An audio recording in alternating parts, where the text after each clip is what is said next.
Hello friends, जय माँ भारती।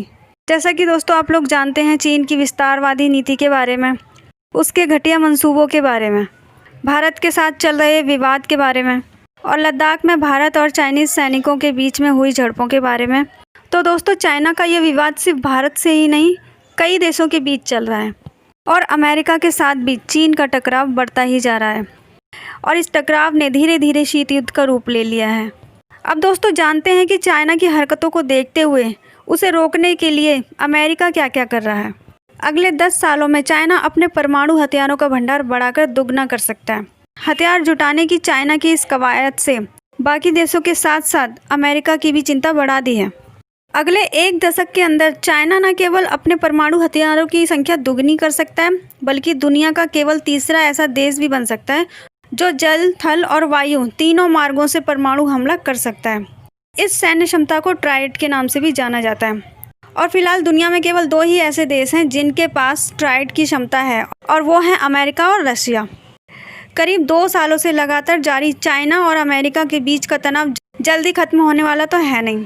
इस समय अमेरिका एक बार फिर चाइना पर उस परमाणु हथियार संधि पर हस्ताक्षर करने का दबाव बना रहा है जो उसने रूस के साथ की हुई है और इस समय चाइना के पास 200 के आसपास परमाणु हथियार हैं। और दोस्तों इस परमाणु हथियार संधि पर चाइना क्या कह रहा है वो भी तो सुने।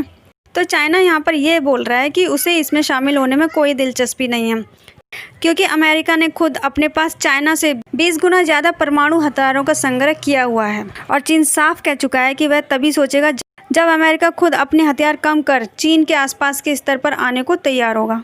फेडरेशन ऑफ अमेरिकन साइंटिस्ट के अनुसार चीन के पास 320, अमेरिका के पास 3800 और रशिया के पास 4300 परमाणु हथियार हैं।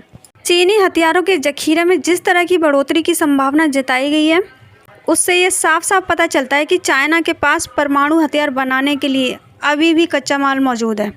और यहाँ तक कि चाइना के सरकारी अखबार ग्लोबल टाइम्स ने ये खुद लिखा कि चीन ने बहुत कम समय में अपने न्यूक्लियर वेपन्स की संख्या को 1000 तक ले जाने का लक्ष्य रखा है।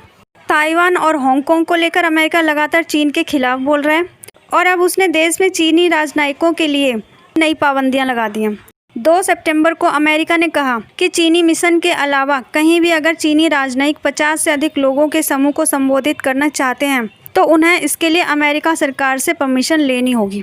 अमेरिकी प्रेसिडेंट डोनाल्ड ट्रंप की सरकार चाइनीज़ राजनयिकों पर अमेरिकी वोटरों को प्रभावित करने और चाइना के लिए जासूसी करने का आरोप भी लगा चुकी है। नवंबर में होने वाले राष्ट्रपति चुनावों के मद्देनज़र उन्होंने चाइना पर ऐसे आरोपों के हमले तेज कर दिए हैं। तो दोस्तों इस तरह अमेरिकी प्रेसिडेंट डोनाल्ड ट्रंप ने काफ़ी सख्ती दिखाई है चाइना के साथ में, क्योंकि चाइना प्यार से मानने वालों में से तो है नहीं। तो ये तो था दोस्तों कि अमेरिकी सरकार क्या कर रही है चाइना को रोकने के लिए और आगे क्या क्या कर सकती है। तो अब दोस्तों बात करते हैं इंडिया और चाइना के बीच जो हिंसक टकराव चल रहे हैं वो कब कब हुए। चाइना ने भारत के कई हिस्सों पर दावा करते हुए उन्हें अपने में मिलाने की कई बार घटिया कोशिशें की हैं और कई बार भारत ने उन्हें सबक सिखाते हुए मुंह तोड़ जवाब भी दिया है। तो दोस्तों सबसे पहले बात करेंगे लद्दाख की, जहां पर अभी भी वो विवाद चल रहा है।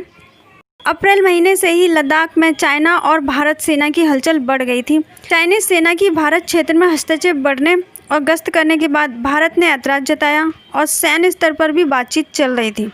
लेकिन 15 जून को गलवान घाटी में जो हुआ, शायद ही किसी ने इसके बारे में सोचा होगा। LAC पर खूनी संघर्ष के बाद 20 भारतीय सैनिक मारे गए और कुछ जख्मी भी हो गए और इसके बाद झड़पें चलती रहीं, जिसका जवाब देते हुए भारत ने ब्लैक टॉप हिल पर अपना दावा करते हुए अपना तिरंगा झंडा फहराया। दूसरा जो दोस्तों वायलेंट कन्फ्रंटेशन दोनों देशों के बीच हुआ वो था डोकलाम में, जो कि 2017 में हुआ था। 2017 की गर्मियों में चीन की सेना ने डोकलाम के पास सड़क निर्माण की कोशिश की। यह वह इलाका है जिस पर भूटान और चीन दोनों दावा पेश करते हैं, इसलिए भारतीय सेना ने विवादित क्षेत्र का हवाला देते हुए सड़क निर्माण का कार्य रुकवा दिया था। 28 अगस्त को दोनों देशों की सेना के पीछे हटने के बाद इस संघर्ष का समाधान हुआ और यह गतिरोध 72 दिनों तक बना रहा था। फिर दोस्तों 1987 में अरुणाचल प्रदेश का विवाद सामने आ गया। जब भारत ने अरुणाचल प्रदेश को 1986 में राज्य का दर्जा दे दिया, तब चीनी सरकार ने इसका विरोध किया। चाइनीज सेना ने वास्तविक नियंत्रण रेखा पार की और समदोरांगचू घाटी में दाखिल होने के बाद हेलीपैड निर्माण शुरू कर दिया। इंडियन आर्मी ने इसका विरोध किया और इस बीच दोनों सेनाओं के बीच झड़पें शुरू हो गईं। इसके बाद दोस्तों 1975 का हमला। 1967 के युद्ध के बाद एक बार फिर दोनों देशों की सेनाएं आमने सामने आ गई थीं। 1975 में अरुणाचल प्रदेश की तुलुंग ला में असम राइफल्स के जवानों पर चाइनीज सैनिकों ने हमला कर दिया था।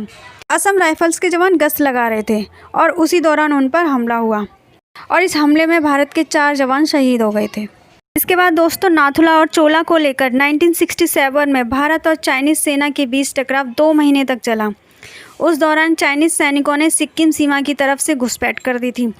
नाथुला की इस हिंसक झड़प में 88 भारतीय सैनिक शहीद हुए, वहीं 300 से अधिक चाइनीज सैनिकों के जवान भी मारे गए थे। और फिर दोस्तों 1962 का युद्ध। 1962 में चाइना और भारत के बीच टकराव बढ़ते हुए युद्ध में तब्दील हो गया, क्योंकि चाइना की यही स्ट्रेटजी रही है। 20 अक्टूबर से लेकर 21 नवंबर तक युद्ध चला। भारतीय सेना के करीब 1383 जवानों की शहादत हुई और वहीं चाइनीज सेना के 772 सैनिक मारे गए थे। तो इस तरह दोस्तों एक बार नहीं कई बार चाइना ने अपने घटिया मंसूबों को कामयाब करने की कोशिशें की हैं। वो बार बार भारत को युद्ध के लिए उकसाता है। बाकी दोस्तों आप लोग क्या समझते हैं कि चाइना की इन हरकतों का जवाब भारत को कैसे देना चाहिए? कमेंट बॉक्स में ज़रूर बताइए। जय हिंद, जय भारत।